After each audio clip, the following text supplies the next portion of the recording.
Marvel Crisis Protocol, back at it with another 10 easy to miss rules for the superhero-sized skirmish game we have come to love. I'm James with Midwest Protocol, and today we are taking a look at 10 easily missed rules for the Servants of Apocalypse Affiliation. Let's dive in. Rule number 1, Apocalypse's leadership card. So at the beginning of the game, you assign the leadership to Apocalypse and you give out the Horseman cards to the various Horsemen that you want. But what happens when Apocalypse is KO'd? Well, at that time, the leadership card is no longer available and you do not produce evolution tokens anymore. However, the Horseman cards do stay within the game and they stay attached to the characters and are available for the rest of the game. They still work like normal, they just do not generate evolution tokens.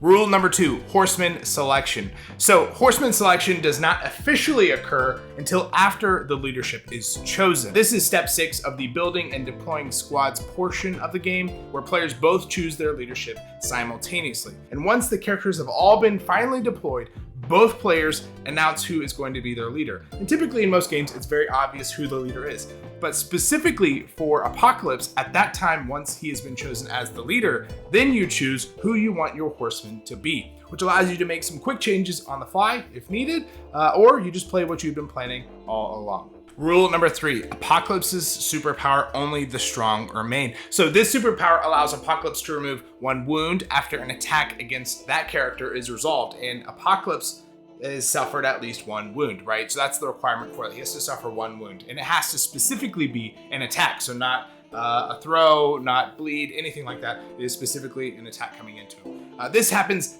every single time Apocalypse is attacked. The second portion of that superpower allows Apocalypse to either remove 1 wound or gain 1 power anytime he gains a special condition that he is immune to. But specifically, this only happens once per turn. So just make sure to be aware of the difference and to not accidentally take advantage of the second portion more than once per turn. Rule number 4, the Immortal Servants Team Tactics card. It has 2 parts to it and it is pretty straightforward for the most part. The first part is Apocalypse heals himself and all allies within range 2 of him, or whenever he's attacking or defending, at the end of the modified dice step, Apocalypse can play the card and re-roll for both the attackers and the defenders' dice at the end of the modified dice step specifically. So if you're familiar with other Team Tactics cards, this is almost identical to Recalibration Matrix, but it specifically is only available for Apocalypse, so he can use it for himself only on his turn or whenever he's being affected by an attack. So just remember that when modifying dice, the order of operations always goes: the attacker modifies their dice, the defender modifies their dice, the attacker modifies the defender's dice, and the defender modifies the attacker's dice. So it's always back and forth, always in that order specifically. And then after all of those potential rerolls, that is when Immortal Servants or Recalibration Matrix or anything else that has specifically a reroll for the end of a modified dice step occurs. So it happens after all of those other rerolls. And finally, just a quick tip. It is always important to remember that if you are attacking, you have to decide to use Immortal Servants before the defender uses anything that they would like to use, whether it's Immortal Servants themselves or Recalibration Matrix or a similar effect. But if you are defending, you can choose to use Immortal Servants after everything has been declared and you have the last possible chance to reroll dice to fix your dice pool right there. Rule number 5, the first one, Team Tactics card. So this card is extremely straightforward. However, what might not be obvious is that if Apocalypse is on his injured side, where he gains immunity to all special conditions and decides to use this card, he will not gain stagger.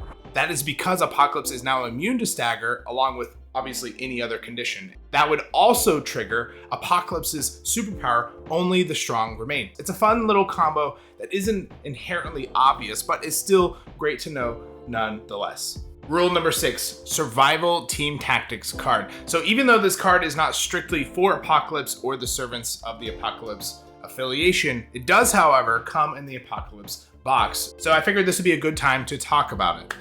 If you have priority and decide to use this card, once your first turn is over, that effect is no longer valid.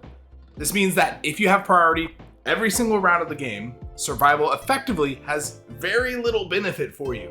This card specifically states that until the end of the first turn, this round, all the effects occur that are on the card, that are stated on the card. So just be fully aware of that as you are preparing to maybe keep one model alive just a little bit longer. Rule number 7, crises effects and apocalypse. So some crises may cause characters to gain conditions, and at first glance you may think that, oh great, Apocalypse could benefit from those conditions, especially if he is immune to them. However, the superpower Only the Strong Remain specifically states once per turn. When this character would gain a special condition it is immune to, it may either gain 1 power or remove 1 wound from itself.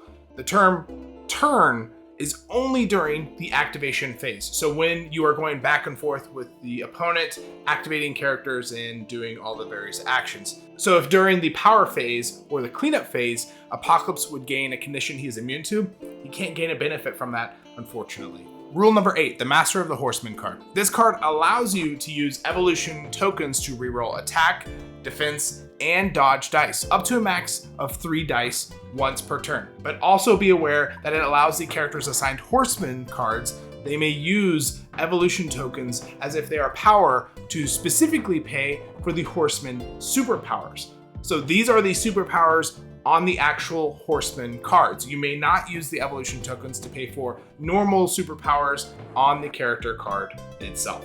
The last 2 rules are specific to the Horsemen themselves. Number 9 is about Pestilence. This card has been misplayed a ton by myself, by other players, probably everyone who's played Pestilence at least once. So just don't forget, basically. You can only choose one or the other option per character when using Consuming Blight. Also, make special note of the Horseman of Pestilence's superpower. It does not state that Pestilence has to give conditions specifically.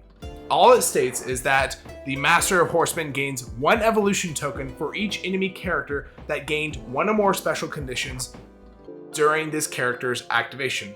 This means that if there is any effect that may be caused by some other character other than Pestilence that will give a condition, it is included in that total. And this most commonly occurs when Apocalypse uses "You will be remade through me" after Pestilence has used Consuming Blight. And last but not least, rule number 10, War.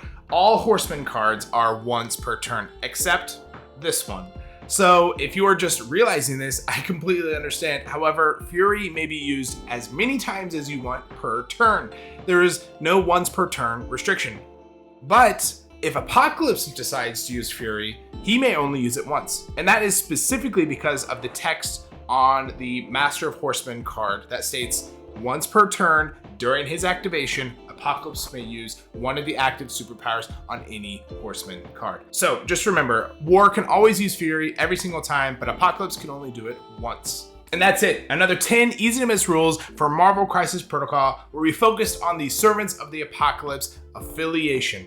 Thank you so much for sticking around and hanging out. Hopefully you found this video to be informative and it's helped you grow as a player. If you liked this video or you found it to be helpful, it would be great if you could like the video, subscribe to the channel, or you could even come join our Discord server to talk MCP anytime you want. And if you have any other ideas on future videos or other easy to miss rules, feel free to comment those below. I'm James from Midwest Protocol, and thank you so much for hanging out. But now it's time to get back to gaming.